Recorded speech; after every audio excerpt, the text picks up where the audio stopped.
समझनी होगी तो चलेगा। आइए अब हम नेक्स्ट टॉपिक की ओर बढ़ते हैं और आपको बताते हैं तरंगे।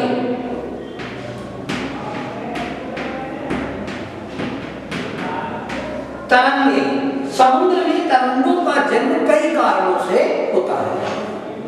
समुद्र में जब तरंगों का जन्म होता है तो उसके कई कारण होते हैं, एक कारण नहीं होता, परंतु इनमें पवन सबसे अधिक महत्वपूर्ण होती है। यानी कि तरंगे जो है वो कई कारणों से उत्पन्न होती हैं, परंतु तरंगों के उत्पन्न होने का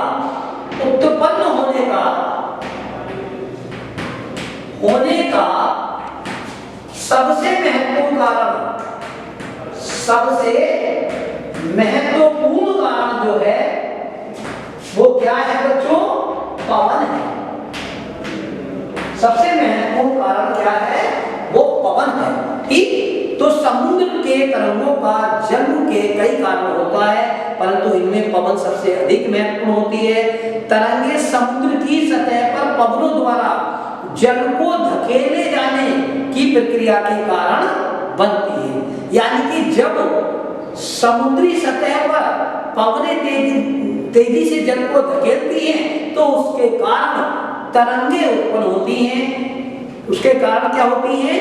तरंगे उत्पन्न होती हैं। जल की सतह से टकराकर पवनें उसे विभिन्न स्थानों से उठा देती हैं, जिससे मोड़ों के रूप में जल ऊपर नीचे होता है। इन्हें तरंगे कहा जाता है। यानी कि तरंगों के उत्पन्न होने के यद्यपि बच्चों अनेक कारण हैं, लेकिन जो सबसे महत्वपूर्ण कारण है वह है आपका पवन। पवन जल को जो है समुद्र की सतह में जो है जल को आगे धकेलती है, जिसके कारण उसमें लहरें उत्पन्न होती हैं और इन्हीं लहरों को हम तरंगे कहते हैं। अब चलिए आइए आगे बढ़ते हैं। मौसम की दशा और पवन की गति के अनुसार ये तरंगे उग्र भी हो सकती हैं। मौसम की दशा भी इसमें महत्वपूर्ण योगदान देती है। यानी कि दूसरा कारण आता है मौसम की दशा।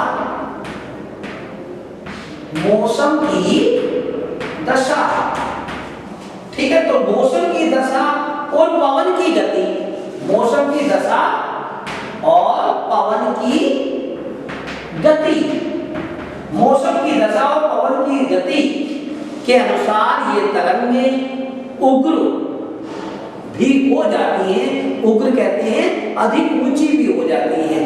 ठीक है नहीं, इन दोनों के कारण क्या हो जाती है? तरंगे ऊंची हो जाती हैं।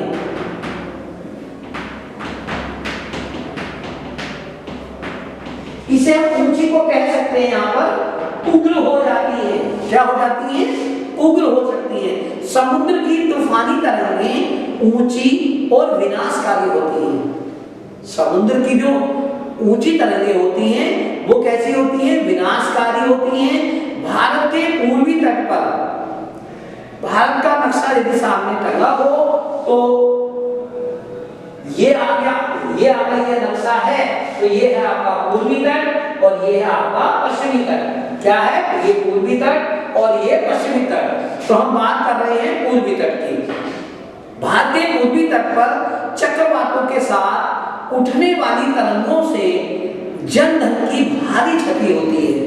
यानी कि कहने का तात्पर्य यह है कि भारत के पूर्वी तटों पर जो चक्रवातों के साथ पवनें उठती हैं, ठीक है नहीं, के साथ जो तरंगे उठती हैं उनसे भारी जनधन की हानि होती है। यानी कि पूर्वी तट पर उठने वाली तरंगों के कारण अपार जन और धन की हानि होती है।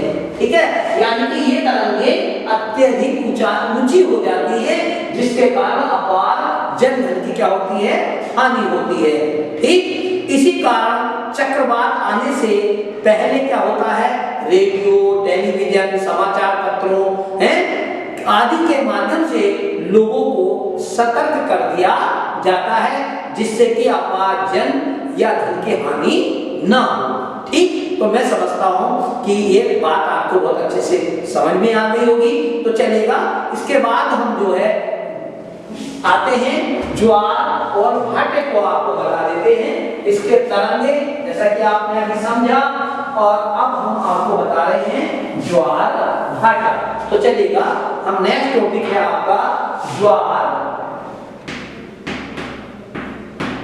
भाटा।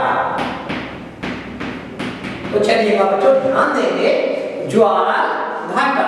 जैसा कि आपने छोटी कक्षाओं में इसके विषय में सुना होगा, उसके बारे में आपने हल्का फुल्का जरूर जाना होगा। उसी बात को पहले हम रिपीट कर देते हैं। तो देखिएगा, समुद्र का जल नियमित रूप से दिन में 2 बार ऊपर उठता है। समुद्र का जो जल होता है, समुद्र का जल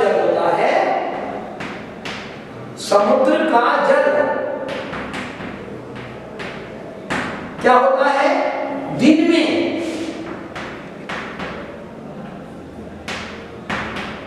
में 2 बार ऊपर उठता है और 2 बार नीचे गिरता है।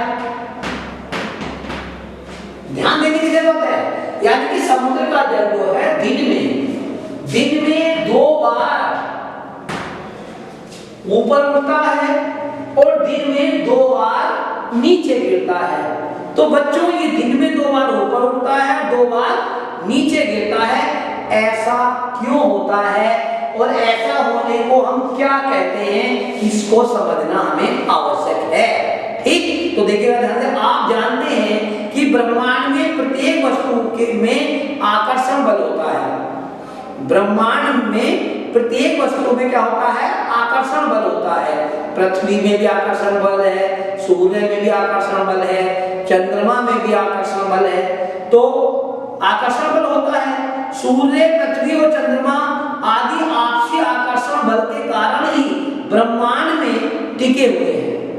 यानी कि सूर्य, चंद्रमा, पृथ्वी जो है, किसके कारण ब्रह्मांड में टिके हुए हैं, ये जानना आवश्यक है। किसके कारण टिके हुए हैं, आकर्षण बल के कारण ये सब टिके हुए हैं। सूर्य का आकर्षण बल चंद्रमा की अपेक्षा अधिक है। सूर्य का जो आकर्षण बल है वह चंद्रमा की अपेक्षा क्या अधिक है, परंतु चंद्रमा पृथ्वी के अधिक नजदीक है।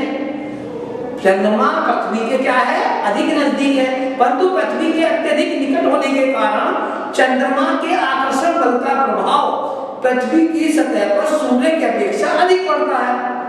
यद्यपि आकर्षण बल सूर्य में अधिक है, चंद्रमा में कम है, परंतु प्रभाव अधिक चंद्रमा का क्यों पड़ता है, क्योंकि चंद्रमा पृथ्वी के क्या है, अत्यधिक निकट है। तो इसलिए उसका आकर्षण बल का प्रभाव पृथ्वी पर अधिक पड़ता है। सूर्य